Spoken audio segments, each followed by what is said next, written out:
Qur'an, chapter 96, Surah Al-Alaq by Sayyid Qutb, translation by Muhammad Al-Amrani. In the name of God, the most compassionate, the most merciful, read in the name of your sustainer who created man from a clot of blood. Read, for your sustainer is the most generous, who taught by the pen, taught man what he knew not. Yet behold, man transgresses when he sees himself as self-sufficient. But surely to your sustainer is the return. Have you seen the one who forbids a servant when he prays? Have you seen if he is upon guidance or enjoins righteousness? Have you seen if he denies the truth and turns away? Does he not know that God sees? No, indeed. If he does not desist, we shall seize him by the forelock, a lying, sinful forelock. Then let him summon his council. We shall summon the guardians of hell. No, indeed. Do not obey him, but prostrate and draw near to God. The beginning of this surah is universally recognized as the first revelation of the Qur'an. Any other narrations regarding the initial revelation are not as reliable. Imam Ahmad reported that the mother of the believers, Aisha, may God be pleased with her, narrated, "The first sign of prophethood granted to the messenger of God, peace be upon him, was the true vision in his sleep, where whatever he saw would manifest as clear as the morning light. Solitude then became dear to him, and he would retreat to the cave of Hira, engaging in worship for several nights before returning to his family. He would prepare provisions for such retreats and then return to Khadija to replenish them, until finally the truth came to him in the form of an angel. The angel came to him and said, 'Read.' He replied, 'I am not one who reads.' The angel embraced him tightly until he could no longer bear it, then released him and repeated, 'Read.' Once more he answered, 'I am not one who reads.' The angel embraced him again with all his strength, then released him and said, 'Read in the name of your sustainer who created man from a clinging substance. Read, and your sustainer is the most generous, who taught by the pen, taught man what he knew not.' The prophet, peace be upon him, returned home with these words, his heart trembling. He entered upon Khadija and said, 'Cover me, cover me.' They covered him until his fear subsided, and then he said to Khadija, 'What is wrong with me?' He narrated to her what had happened and added, 'I fear for myself.' But Khadija, with her unwavering faith, comforted him and said, 'No, by God, God will never disgrace you. You maintain ties of kinship, speak the truth, bear the burdens of others, honor your guests, and assist in every good cause.' Khadija then took him to her cousin, Waraka ibn Nawfal, who had embraced Christianity in the time of Jahiliyyah and would write down from the Gospel in Hebrew as much as God willed. He was a learned man, though aged and blind. Khadija said, 'O cousin, listen to your nephew.' Waraka asked, 'What have you seen, O nephew?' The Prophet, peace be upon him, described what had occurred, to which Waraka responded, 'This is the same angel who descended upon Moses. If only I were young and could live until your people drive you out.' The Prophet, peace be upon him, asked in surprise, 'Will they really drive me out?' Waraka confirmed, 'Yes, no man has ever come with what you have brought without facing enmity. If I live to see that day, I will support you with all my strength.' However, Waraka soon passed away thereafter. This narration is authentically recorded in the two Sahihs, transmitted from the authority of Al-Zuhri. Al-Tabari also related, through his chain of narrators, from Abdullah ibn al-Zubayr, who said, 'The Messenger of God, peace and blessings be upon him, narrated, while I was asleep, a being approached me, bearing a silken cloth with a book upon it. He said to me, 'Read.' I replied, 'What shall I read?' He then seized me, squeezing me so tightly that I thought I would perish. Then he released me and said, "Read." Again I asked, "What shall I read?" Saying this only to avoid the same fate befalling me once more, he said, "Read in the name of your sustainer who created," up to the verse, "taught man what he knew not." I read it, and then he left me. I awoke as though the words had been inscribed upon my heart. The prophet, peace be upon him, continued, "Of all God's creation there was nothing more loathsome to me than poets or madmen. I could not bear to look upon them. I thought to myself, surely I must be a poet or a madman. The Quraysh must never hear of this." So I decided to climb to the peak of the mountain and throw myself from it, thus ending my life and finding rest from this turmoil. As I ascended, a voice called out from the heavens, "O Muhammad, you are the messenger of God, and I am Gabriel." I looked up and saw Gabriel in the form of a man, his feet firmly planted upon the horizon, saying, "O Muhammad, you are the messenger of God, and I am Gabriel."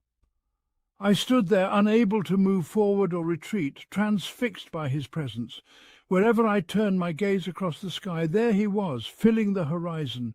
I remained rooted to the spot, not advancing nor retreating, until Khadija sent messengers searching for me. They reached Mecca and returned to her, while I still stood in my place. Only after Gabriel departed did I return to my home.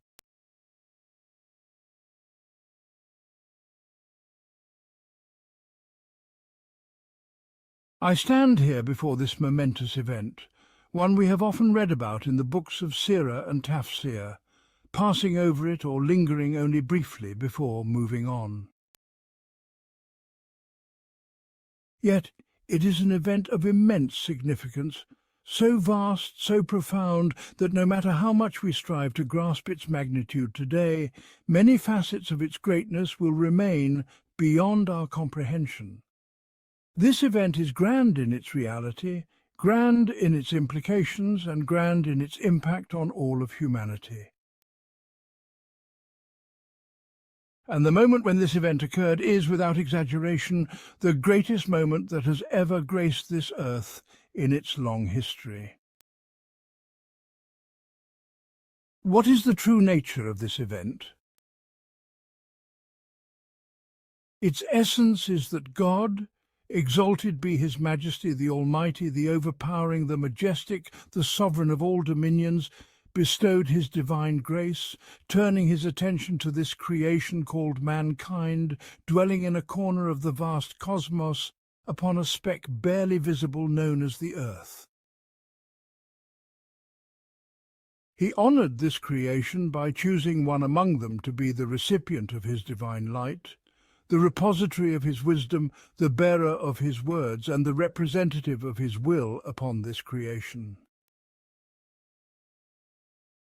This is a truth of immense magnitude, so immense that its grandeur unfolds when one contemplates, to the best of human ability, the reality of the absolute, eternal, and ever-enduring divinity, alongside the finite, ephemeral nature of human servitude. Then one begins to sense the weight of this divine attention upon humanity, tasting the sweetness of this feeling, embracing it with humility, gratitude, joy, and devotion. For in that moment, the words of God reverberated throughout the fabric of existence, descending upon this human being in a secluded corner of this insignificant part of the cosmos. What does this event signify?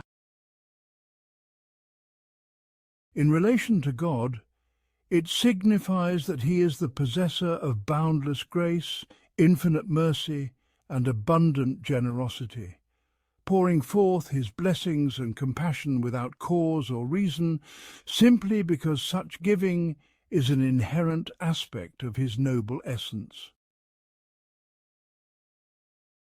In relation to mankind, it signifies that God, exalted be he, has honoured humanity with an honour so vast that it defies imagination, a grace so immense that it cannot be repaid, no matter how much one spends their life in prostration and gratitude. This honor is that God remembers mankind, turns his attention to them, connects them to himself, and chooses from among them a messenger to whom he reveals his words. And thus the earth, their dwelling place, becomes the landing site for these divine words that echo throughout existence with awe and reverence. As for the impact of this monumental event on the life of humanity, it began from that very first moment. It began by redirecting the course of history, just as it redirected the course of the human conscience. From that point on, mankind turned toward a different direction, seeking guidance from a different source. No longer was it the earth or human desires that shaped their perceptions and values. Rather, it was the heavens and divine revelation. From that moment on, those who internalized this truth lived under the direct and manifest care of God. They looked to God directly in all their affairs, great and small. They felt and moved under his watchful eye, anticipating his hand to guide their steps along the path, turning them away from error and leading them to truth. Every night they went to sleep expecting divine revelation to descend upon them, addressing their innermost thoughts, resolving their dilemmas, and instructing them, take this and leave that, and leave. Indeed, it was a truly extraordinary period, the 23 years that followed, during which this manifest and direct connection between humanity and the higher realms persisted. It was a period whose reality can only be fully grasped by those who lived through it, who felt it, who witnessed its beginning and end, who tasted the sweetness of this connection, and who sensed the guiding hand of God leading their steps.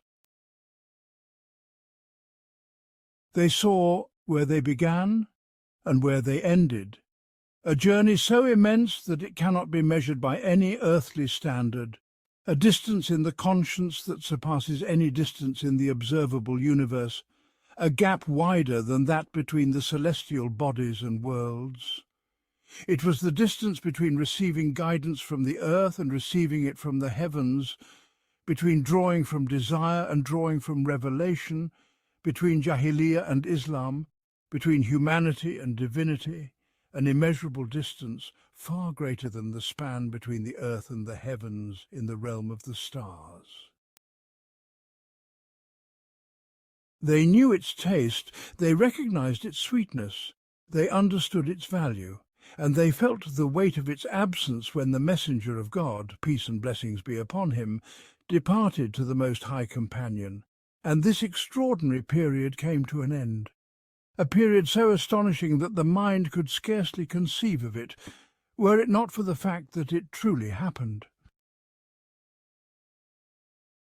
Anas, may God be pleased with him, narrated, after the passing of the messenger of God, peace and blessings be upon him, Abu Bakr said to Umar, may God be pleased with them both, let us go visit Ayman, may God be pleased with her, as the messenger of God, peace and blessings be upon him, used to visit her. So they went to see her, and when they arrived, she began to weep. They asked her, what makes you weep? Do you not know that what is with God is better for the messenger of God, peace and blessings be upon him? She replied, indeed, I know that what is with God is better for the messenger of God, peace and blessings be upon him, but I weep because the revelation from the heavens has ceased. Her words moved them to tears, and they too wept with her, reported by Muslim.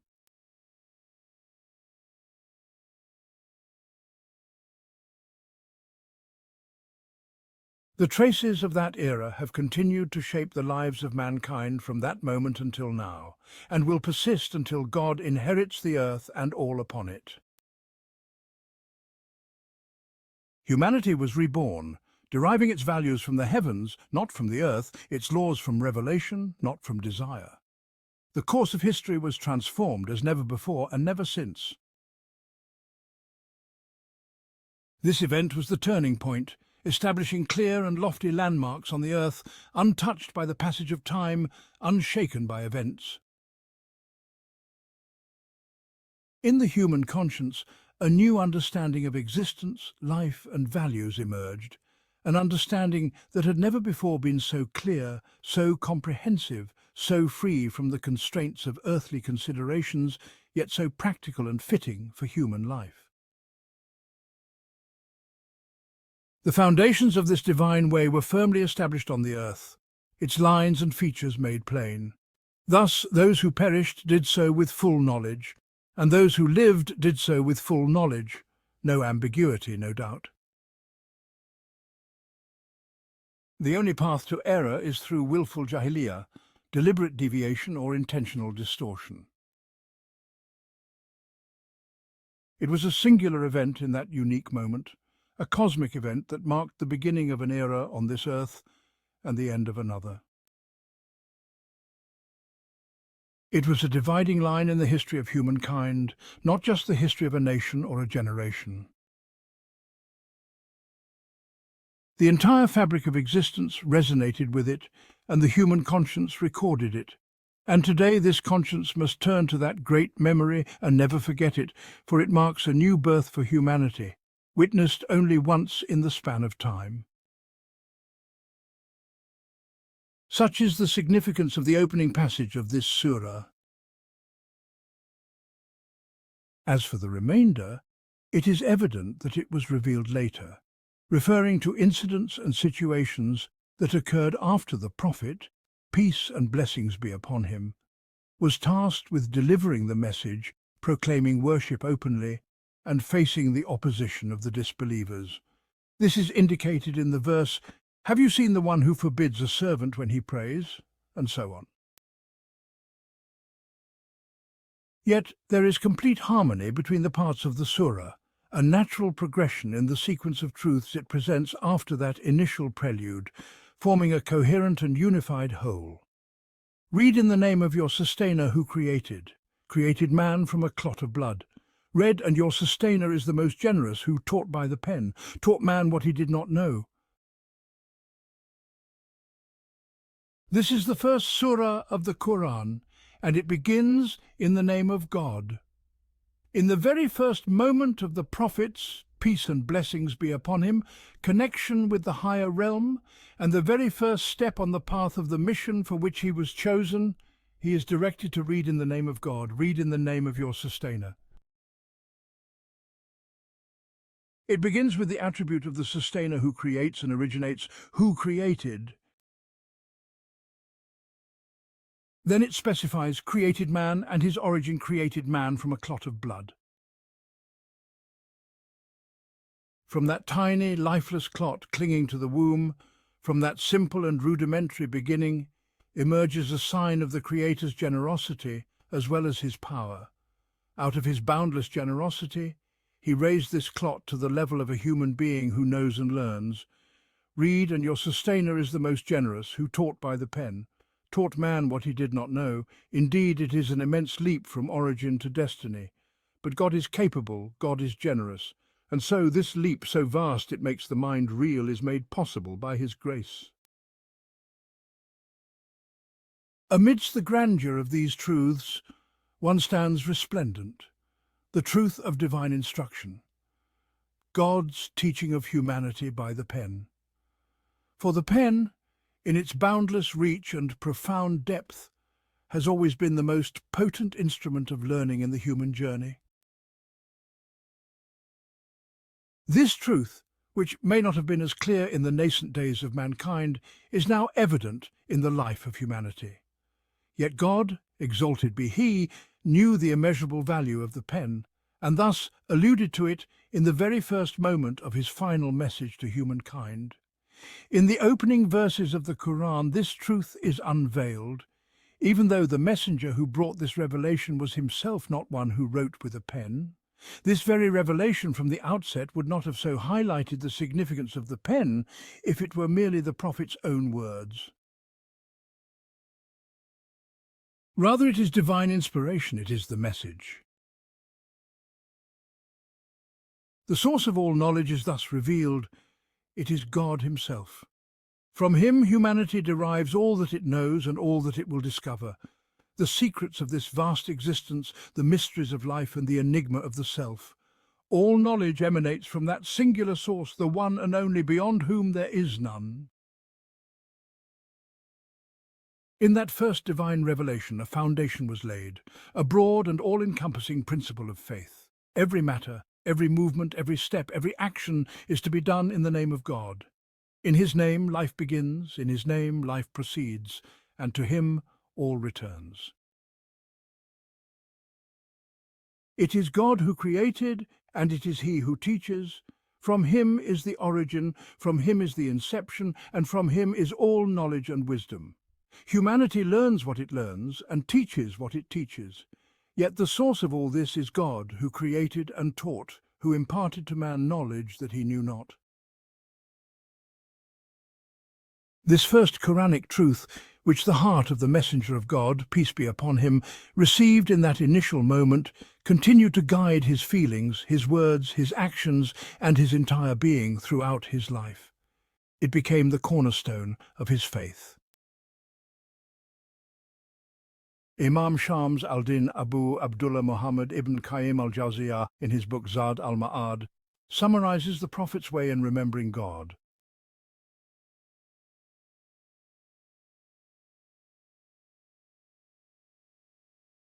The Prophet, peace be upon him, was the most perfect in his remembrance of God. Indeed, his entire speech was in remembrance of God and all that pleased him. His commands and prohibitions, his legislation for the community, were acts of remembrance of God. His conveying of the names, attributes, judgments, actions, promises and warnings of the Sustainer were all forms of his remembrance of God. His praises of God, his magnification, his glorification, all were acts of remembrance. His asking, his supplication, his yearning and fearing, all were remembrances of God. Even his silence was a remembrance of God in his heart. He was always in remembrance of God, in all times and in every state. His remembrance of God flowed with his breaths, whether standing, sitting, reclining, walking, riding, during his journeys and in his stays. When he awoke, he would say, "Praise be to God who has given us life after he caused us to die, and to him is the return."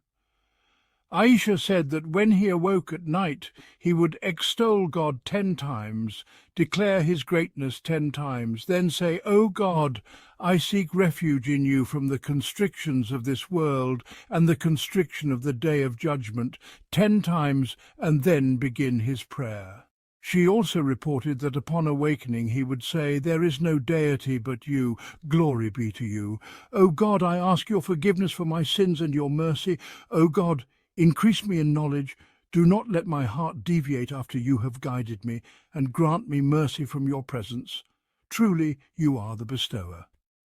And Ibn Abbas narrated that upon awakening the Prophet would raise his head to the sky and recite the last 10 verses of Surah Al-Amrani, and then say, "O God, to you belongs all praise. You are the light of the heavens and the earth and whatever is in them. To you belongs all praise. You are the sustainer of the heavens and the earth and whatever is in them. To you belongs all praise. You are the truth. Your promise is the truth. Your word is the truth. Your meeting is the truth. Paradise is the truth. Hellfire is the truth. The prophets are the truth. Muhammad is the truth, and the hour is the truth. O God, to you I submit, in you I believe, in you I trust. To you I turn, by you I argue, and to you I appeal for judgment. Forgive me for what I have done, what I will do, what I have concealed, and what I have declared. You are my God. There is no deity but you. There is no power nor strength except through God, the Most High, the Most Great. Aisha narrated that when he would stand for prayer at night, he would say, O God, sustainer of Gabriel, Michael and Israfil, creator of the heavens and the earth, knower of the unseen and the seen, you judge between your servants concerning what they used to differ in. Guide me by your grace to the truth concerning that which they differ, for you guide whom you will to the straight path. When he completed his witter prayer, he would conclude with Glory be to God the Holy 3 times, elongating his voice on the third, on the air.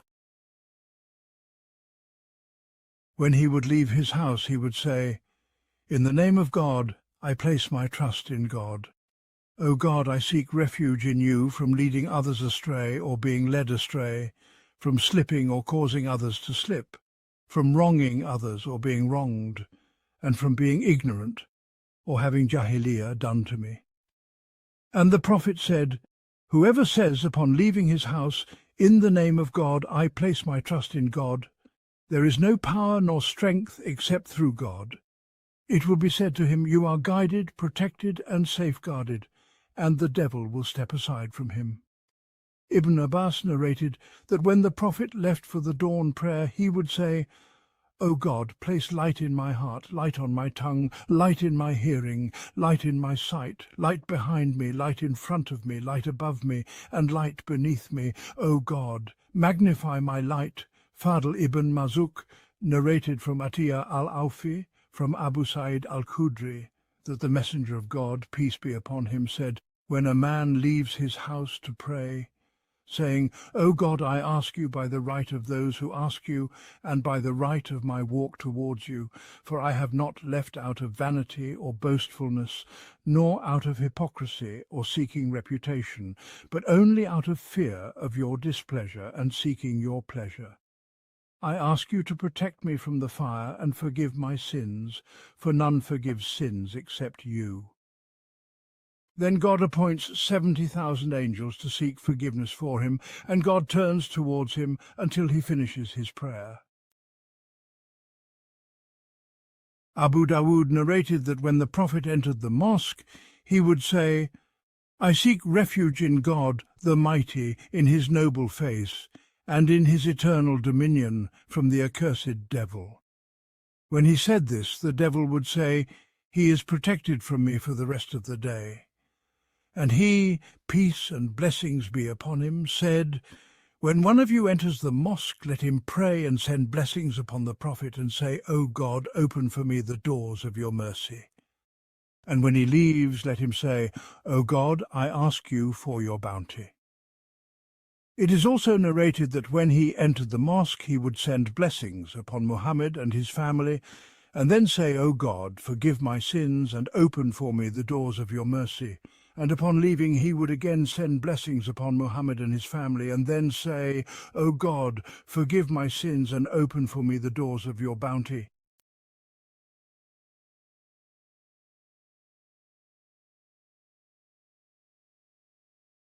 When he had completed the dawn prayer, he would remain in his place of prayer, remembering God, most glorious, until the sun had risen. He would say upon awakening, O God, by your grace we rise, and by your grace we retire, by your grace we live, and by your grace we die, and unto you is the return. This is a sound narration. He would also say, We have entered the morning, and the dominion belongs to God. All praise is due to God, and there is no deity but God, alone without partner. His is the dominion, and his is the praise, and he is over all things capable. O Sustainer, I ask you for the good of this day and the good of what follows it, and I seek refuge in you from the evil of this day and the evil of what follows it.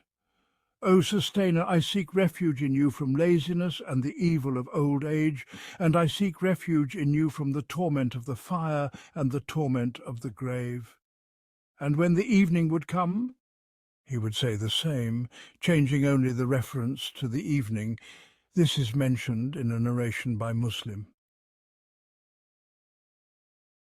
Abu Bakr as-Siddiq, may God be pleased with him, asked the Prophet, peace and blessings be upon him, Instruct me with words I should say in the morning and evening. He replied, Say, O God, creator of the heavens and the earth, knower of the unseen and the seen, sustainer and sovereign of all things, I bear witness that there is no deity but you.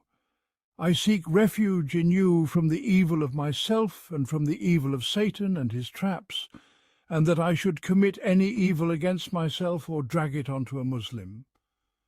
Say this when you awaken, when you retire, and when you take your rest. This is a sound hadith, and many other sayings of the Prophet were mentioned in this context. Whenever the Prophet, peace and blessings be upon him, donned new clothing, whether it was a turban, a shirt, or a cloak, he would say, O God, to you belongs all praise. You have clothed me with it. I ask you for its goodness and the goodness of what it was made for, and I seek refuge in you from its evil and the evil of what it was made for. This is a sound hadith. It is narrated that upon returning to his home he would say, Praise be to God who has provided for me and sheltered me. Praise be to God who has fed me and given me drink. Praise be to God who has bestowed his grace upon me. I ask you to protect me from the fire. It is established in the two Sahihs that he used to say upon entering the lavatory, O God, I seek refuge in you from evil and wickedness. When he exited, he would say, I seek your forgiveness.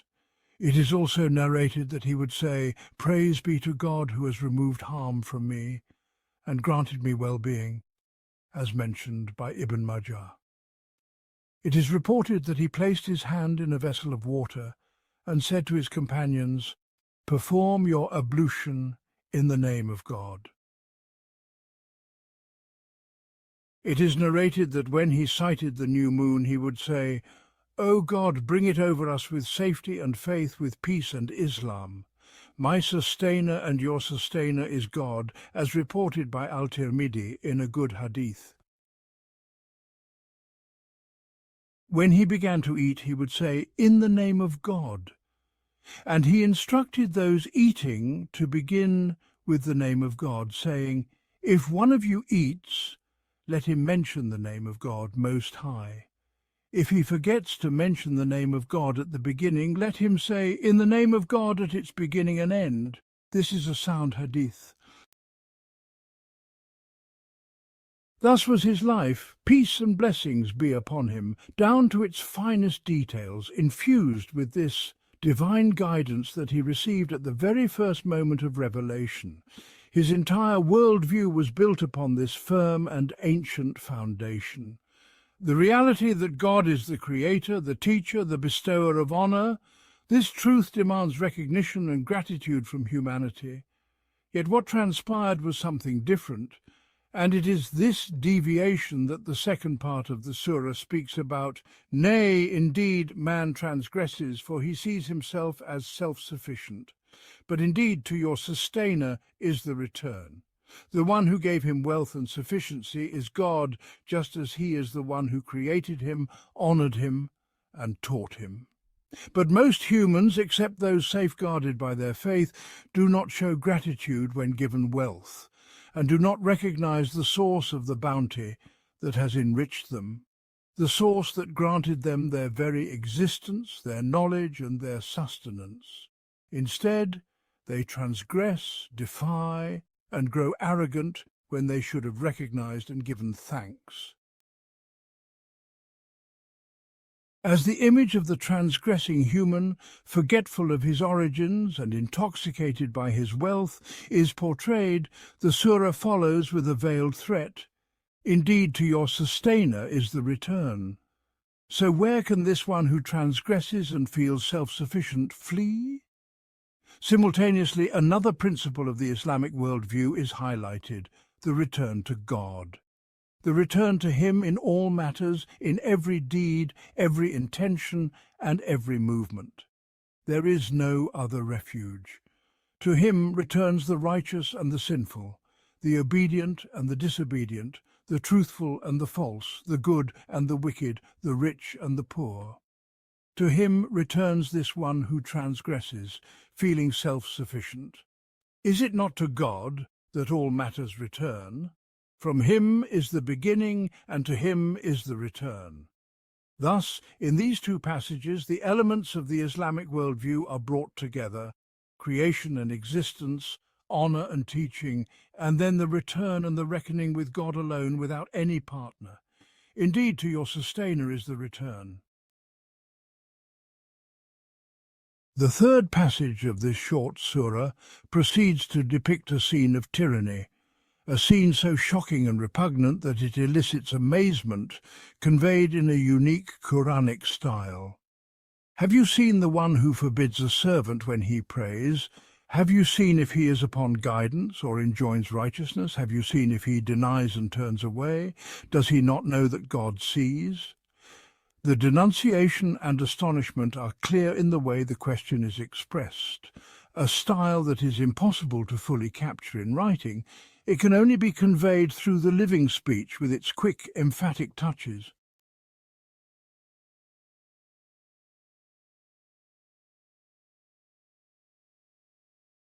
Have you seen?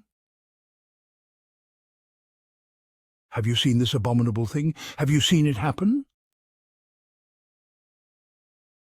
Have you seen the one who forbids a servant when he prays? Have you seen how outrage upon outrage is piled up, how abomination is heaped upon abomination? Have you seen if this one who prays and is obstructed by the one who forbids him from his prayer, if he is upon guidance or enjoins righteousness? And yet he is forbidden by someone, despite being upon guidance, a promoter of righteousness. Have you seen if he adds to his abominable act yet another crime? Have you seen if he denies and turns away? Here the veiled threat reappears as it did at the end of the previous passage. Does he not know that God sees? God sees his denial and turning away, and he sees his obstruction of the believing servant when he prays while he is upon guidance, enjoining righteousness. God sees. And what comes after this vision? Does he not know that God sees? In the face of this scene of tyranny standing in the way of faith and obedience, the surah concludes with a decisive and severe threat now unveiled. No, if he does not desist, we will drag him by the forelock, a lying, sinning forelock. Then let him call his assembly. We will call the guards of hell. This is a threat that arrives at its proper time with a severe and forceful expression. No! If he does not desist, we will drag him by the forelock. The word "we will drag" is as severe in sound as it is in meaning. Dragging by the forelock, the forehead, the highest point lifted by the proud tyrant, the front of the arrogantly raised head, is the fate of this forelock, deserving of being seized and humiliated. A lying, sinning forelock. And it is indeed a moment of seizing and humiliation. For he may think to call upon those he boasts of among his people and companions, so let him call his assembly. As for us, we will call the guards of hell, stern and severe. And the outcome of the battle is clear. In the shadow of this imagined and dreadful fate, the surah concludes with a call to the believer, guiding him to persistence and steadfastness in his faith and obedience. No, do not obey him, but prostrate and draw near. No, do not obey this tyrant who forbids prayer and the call to righteousness.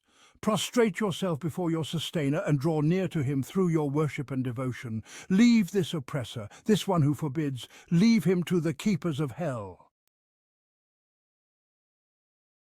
Some authentic narrations tell us that this surah, except for its opening section, was revealed regarding Abu Jahl, who passed by the messenger of God. Peace and blessings be upon him while he was praying at the Kaaba. He said, "O Muhammad, did I not forbid you from this?"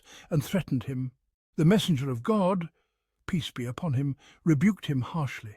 It is said that in this very instance the Prophet, peace be upon him, grabbed him by the neck and said, "Woe to you, then woe." Abu Jahl retorted, "O Muhammad, by what do you threaten me? By God, I am the one with the most assembly in this valley."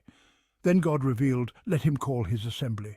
Ibn Abbas mentioned that had Abu Jahl called his assembly, the angels of punishment would have seized him instantly.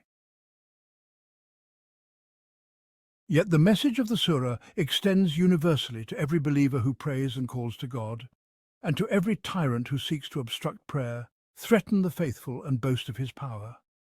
The divine instruction remains clear and unwavering. No, do not obey him, but prostrate and draw near. Thus the surah's verses align and its rhythms harmonize, delivering a coherent